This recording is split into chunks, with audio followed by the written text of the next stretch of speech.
देखिए, वायु प्रदूषण में आर यू केवल राजीव पराली जी? ही एक मुद्दा नहीं है। हम्म। और पहली बात तो मैं राहुल जी को धन्यवाद दूंगा जरूर कि उन्होंने जो पंक्तियां बोली वो जो इस मुद्दे की जो गंभीरता है उसको उन्होंने जिस तरह से लोकसभा में रखा उसकी तारीफ होनी चाहिए। उन्होंने ये कहा कि मी और अस का आरोप नहीं लगना चाहिए, यानी एक दूसरे पर केवल आरोप नहीं लगना चाहिए, इसलिए क्योंकि ये मानव जीवन से जुड़ा हुआ मुद्दा है।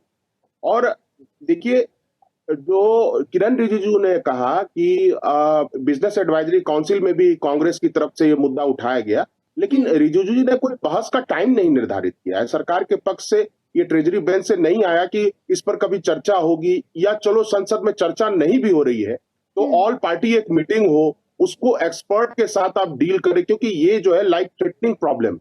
इसके दो तरह के उपाय हैं, एक तो शॉर्ट टर्म है। तो शॉर्ट टर्म में आप क्या कर सकते हैं? सबसे पहले प्रदूषण के कारणों को समझना होगा। कारण क्या है? जो आपका डीजल और पेट्रोल वाली लाखों गाड़ियां चल रही हैं दिल्ली में, उससे प्रदूषण हो रहा है। इसके अलावा जो आप देखिए, जो फैक्ट्री है दिल्ली के किनारे किनारे जितने, नोएडा, वो जो कोयला आधारित फैक्ट्री है, जो जहां एनर्जी का सोर्स कोयला है, वहां से आपको पॉल्यूशन मिल रहा है।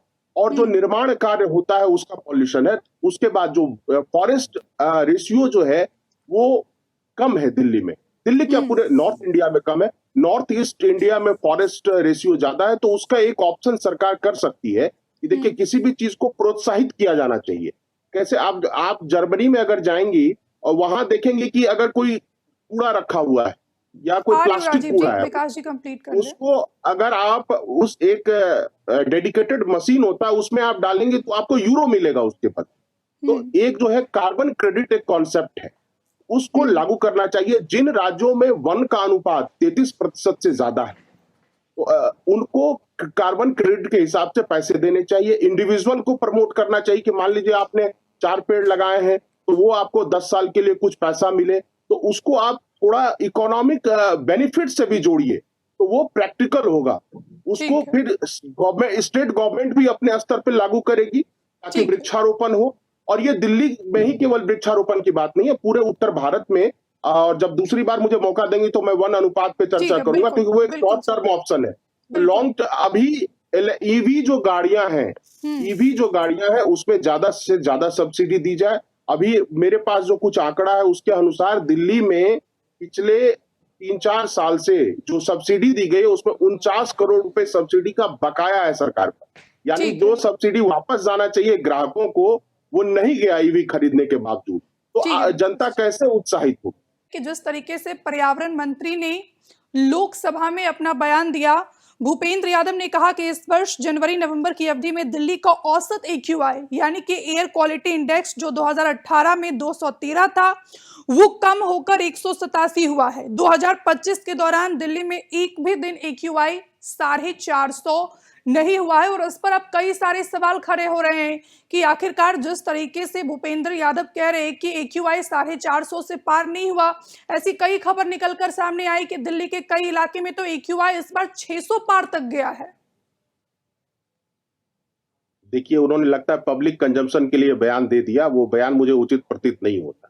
उसके पीछे देखिए, एक प्रवीण जी ने बोला कि एक पेड़ माँ के नाम। ठीक है, देखिए वो मैंने बोला ना कि आप पेड़ लगा दीजिए, लेकिन उसमें से देखिए 100 में से 15 पेड़ ही बढ़ पाते हैं, क्योंकि उसको नर्चरिंग की जरूरत होती है, डे के हर रोज लगाने की जरूरत होती है। एक देखिए, ठीक है, वो मूवमेंट शुरू हुआ, लेकिन जब तक आप उसमें एक स्ट्रक्चर नहीं जोड़ेंगे, कोई फाइनेंशियल स्ट्रक्चर नहीं जोड़ेंगे, एडमिनिस्ट्रेटिव स्ट्रक्चर नहीं जोड़ेंगे, तब तक वो पेड़ पूरा हरा भरा लगेगा ही, बढ़ेगा ही नहीं वो। एक बात। और दूसरी बात यह है, देखिए दिल्ली से लगते 2 राज्य हैं, हरियाणा और उत्तर प्रदेश। उत्तर प्रदेश में जो वन का अनुपात है, आप सोचिए कि 33% एक आदर्श होना चाहिए, मानती है सरकार। 6.15% है वन का ratio, forest ratio Uttar Pradesh में। हरियाणा जो इसके बगल में, दिल्ली के एक तरफ हरियाणा है, तो हरियाणा का 7.48। सोचिए, 33% होना चाहिए और 7.48 हरियाणा में है और वही 6.15 यूपी में। तो इसका मतलब है कि कोई भी जो फॉरेस्ट वन लगाने की या वनीकरण की जो भी योजना चलाई सरकार ने उत्तर प्रदेश और हरियाणा में, वो सफल नहीं हुई, या तो वो पेड़ सूख गए, उसकी नर्चरिंग नहीं हो पाई। तो उसका ये है कि आपको पहली बात क्या है कि आपको कार्बन क्रेडिट एक पूरा एक इंटरनेशनल ये है, मुद्दा है ये कार्बन क्रेडिट। ये पेरिस कॉन्फ्रेंस में भी यही चर्चा हुई। और अब क्या करना चाहिए, केंद्र सरकार को एक बजट उसके लिए निर्धारित करना चाहिए।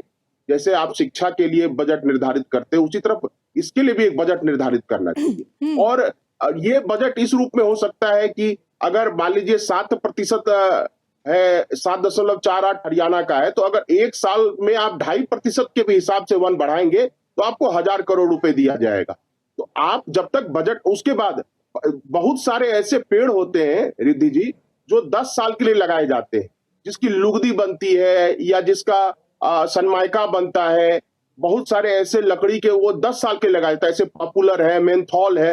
तो वो 10 साल के लिए सरकार अगर उस पर 500 रुपए साल भी किसान को देगी तो वो किसान उसकी रखवाली करेगा। और आजकल तो आप ड्रोन से उसकी एक्चुअल मैपिंग कर सकते हैं कि कितना ग्रीन एरिया बढ़ा। और इसके अलावा जो इंटरनेशनल एजेंसियां हैं बहुत सारी जो इसमें एक्सपर्ट, जैसे क्लाउड सीडिंग का ही है, तो मान लीजिए हमारा विफल हो गया, इसके लिए हम कुछ अपने वैज्ञानिकों को कुछ नहीं कह रहे, लेकिन जिन देशों में ये प्रयोग सफल हुआ है उनसे हम मदद ले सकते हैं। वो यहाँ पे आर्टिफिशियल रेन करा सकते हैं। लेकिन अंततः आपको 3 चीजें करनी होगी। एक तो जो कोयला बेस्ड ईंधन है उस पे लगाम लगाना होगा, फैक्ट्री को बड़े शहरों से दूर करना होगा। दूसरी बात है वन का आकार बढ़ाना होगा और ईवी गाड़ियों को प्रमोट करना होगा। और वो सब्सिडी जो है ये कर सकते हैं कि गाड़ी ईवी जैसे ही आपने खरीदी तो 1 सप्ताह के अंदर सब्सिडी आपको क्रेडिट हो जाएगी। जैसा कि मैंने बताया कि केवल दिल्ली में 49 करोड़ रुपए बकाया है लोगों का। हमसे जुड़े रहने के लिए हमारे YouTube चैनल को सब्सक्राइब करें और नई वीडियो की नोटिफिकेशन के लिए बेल आइकॉन को दबाएं।